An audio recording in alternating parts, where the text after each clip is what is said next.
All right. Here's the day say plutonium. This is the good shit.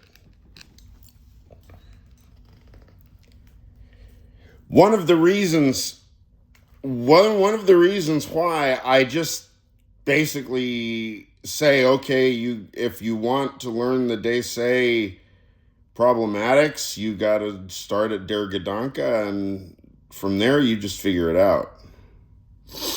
Because everything you need to know is contained in Der Gedanke. The entire reading list is in Der Gedanke schematically. So, according to that list is that, correct?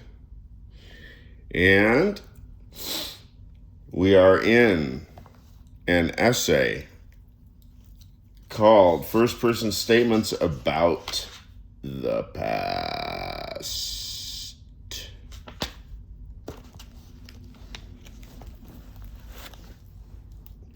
First Person Statements About the Past. And I will proceed to read pages 204, 205, and 206. Here we go.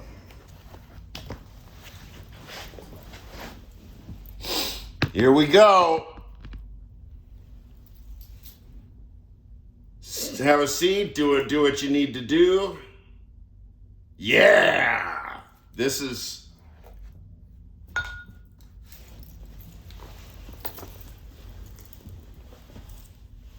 for those of you who think that you've smoked DMT before. Listen to these 3 pages and then think again, please.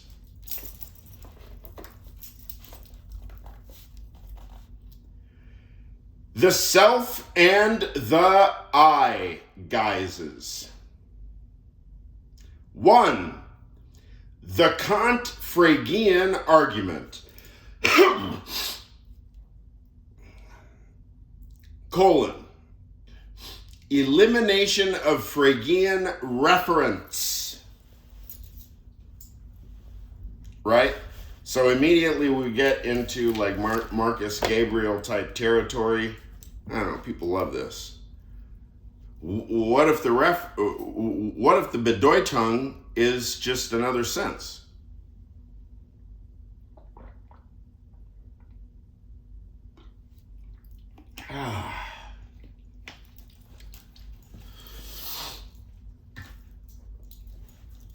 Elimination of Fregean reference. The I guises, comma, and the transcendental I. 2. Meaning and reference, de re and de dicto. The rule, a use of an I refers to the user. The rule, whoever uses I refers to himself qua himself. 3. The I and its co-present, co-consubstantiated guises. 4. The I and its past co-consubstantiated guises. 5. The I and its future co-consubstantiated guises.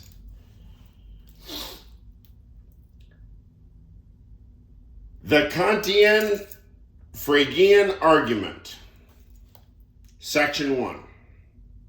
The Fregean Kantian argument establishes that the first person terms denote individual guises. I'll omit the footnotes. If you're really into it, get your own copy.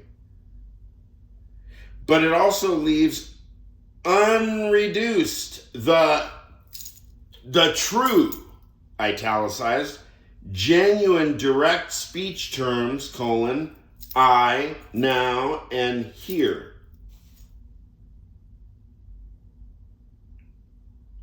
Consider expressions about the past.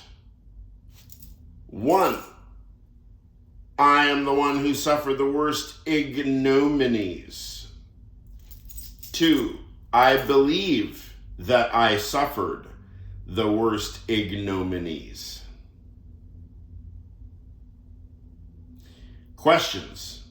A. Do I identify, i.e., posit an identity between I, parentheses, an individual that exists now here, unparentheses, close parentheses, with a third person individual in the past, aka past me, right? B, do I identify a past I and posit its identity qua I with me?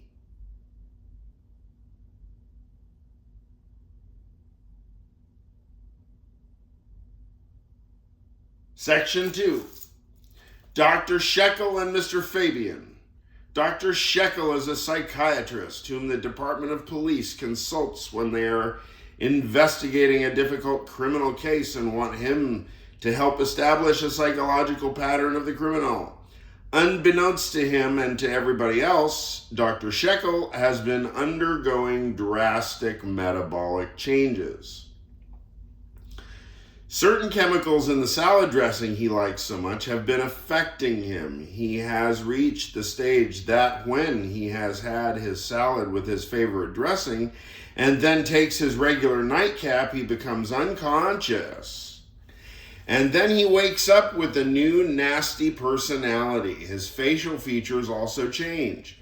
Lately, he has been going out into the city and has committed crimes. As in the usual stories, he has been attacking prostitutes and nightclub performers. The effect of the drugs has been lasting longer, and now sometimes it lasts several days at a time.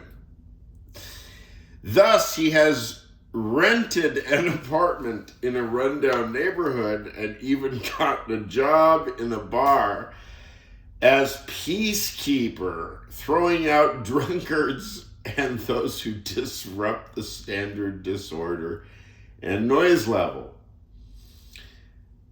The last stage of the effects of the drug put our hero in a state of somnambulism. Sometimes in a form of sleepwalking, he reaches his luxurious home and sleeps for several hours. Then he awakes with a renewed professional spirit and works intensely.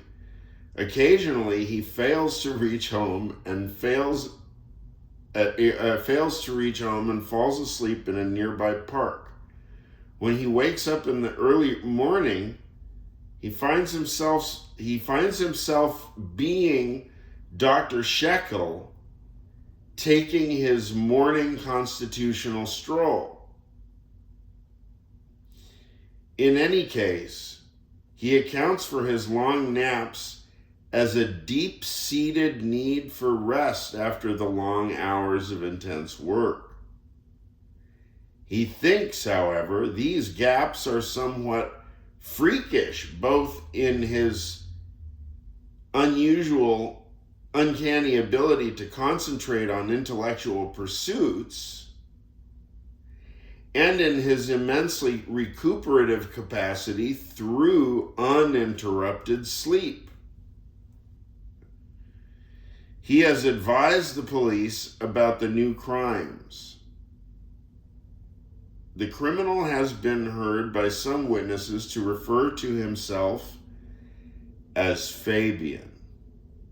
And the police have developed, with the assistance of Dr. Shekill, an excellent profile of Fabian. One night, Dr. Shekill leaves a hidden camera at the corner of 10th Street and 10th Avenue. That is a central location in the city's red light district. Dr. Shekill was thus able to photograph Fabian. He was himself developed in the film. Pardon me. He has himself developed the film and has several copies of the photographs on his desk. He He has also written a brief note for the DP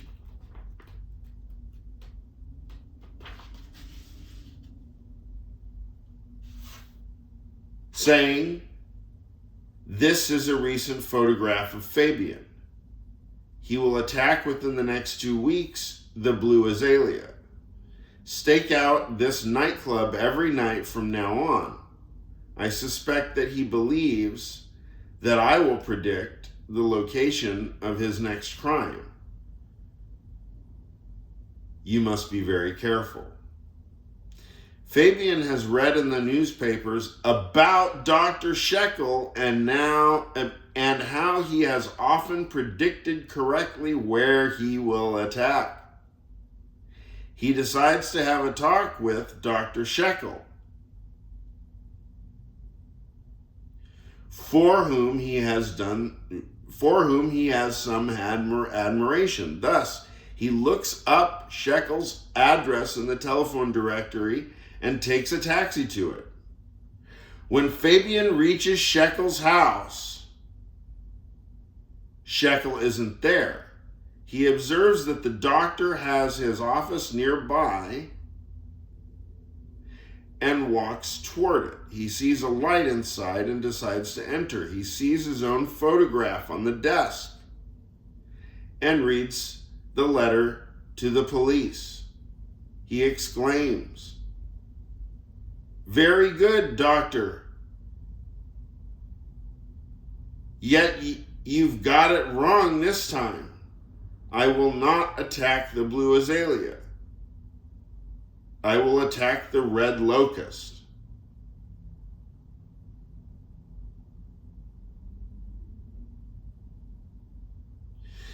These are all the data we need for the time being. The following bits of data, statements made by Fabian, are true, and we want to exegesize them. E-X-E-G-E-S-I-Z-E, exegesize. Dr. Shekill believes that I will attack the Blue Azalea. 2, I will not attack the Blue Azalea within 2 weeks. 3, within 2 weeks I will attack the red locust. As we have discussed many a time before, 1 does not attribute to Dr. Shekill first-person reference to Fabian. 1 does not attribute to Dr. Shekill first-person reference to Fabian.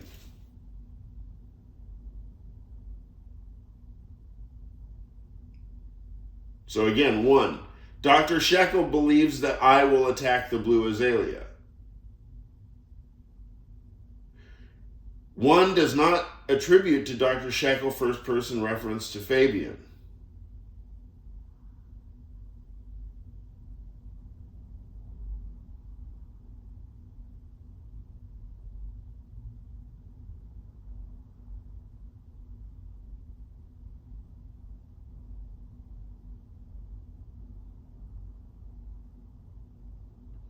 Oh, this gets trippy. You have to have the text in front of you and looking at the examples.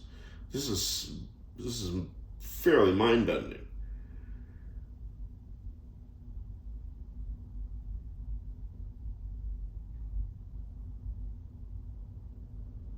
As we have discussed many a time before, 1 does not attribute to Dr. Shekill first-person reference to Fabian. The first-person pronoun occurs in 1, somewhat misleadingly placed. In short, 1 is to be analyzed as 1.a. There is an individual, small a, who is identical with me, and Dr. Shekill believes that little a will attack the Blue Azalea. Similarly, Dr. Shekill's statement, 4, Fabian believes that I will predict the location of his next crime, is to be analyzed as 4.a. There is an individual, little b, identical with me, such that Fabian believes that little b will predict the location of his next crime. Now I want to examine two situations. S1, the situation in which Fabian, knowing that Dr. Shekill has certain beliefs about himself, aka Fabian, so Shekill has beliefs about Fabian. Fabian suddenly thinks that he himself is Dr. Shekill. And S2, the situation in which Dr. Shekill, knowing that Fabian has certain beliefs about himself, that is Shekill, knowing that Fabian has certain beliefs about himself, that is about Shekill, suddenly really realizes that he is Fabian.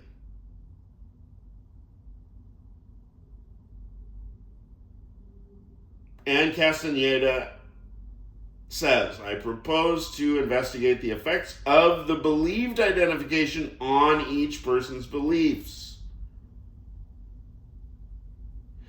The readjustment that must take place has perhaps a minimal structure, which is to be found whenever such phenomena of recognition take place. If there is such a structure, then elucidating it should give us some insight into personal identity.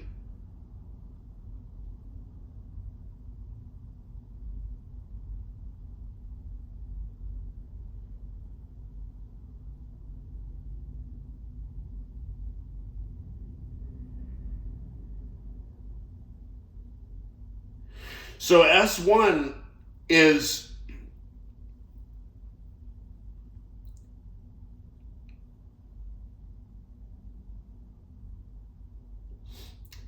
Fabian, who has beliefs about himself.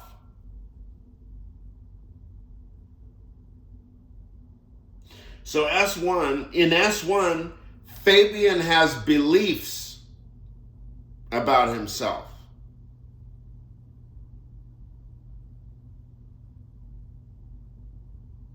Ideas about himself he entertains as true. He treats them as true, but he doesn't know they are true. That's Fabian.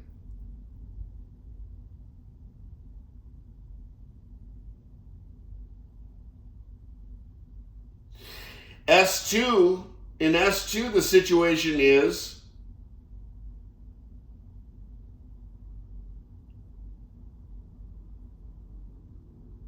Shekill suddenly realizes, aka comes to know, that he is Fabian.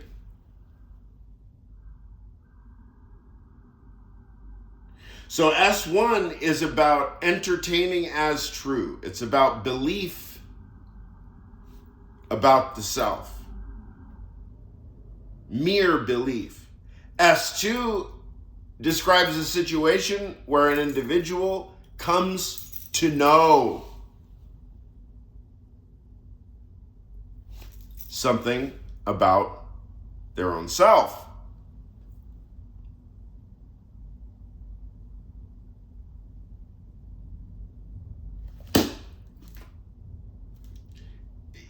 Yeah, I mean, you need the book in order to, those 3 pages. I mean, mwah.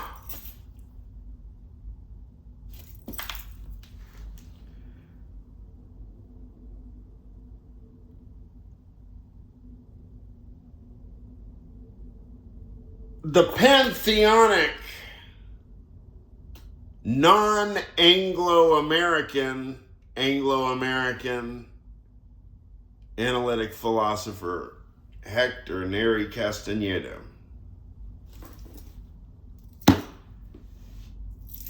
He's a Latin American. He's a Central American, Latin American, Anglo-analytic phenomenological philosopher.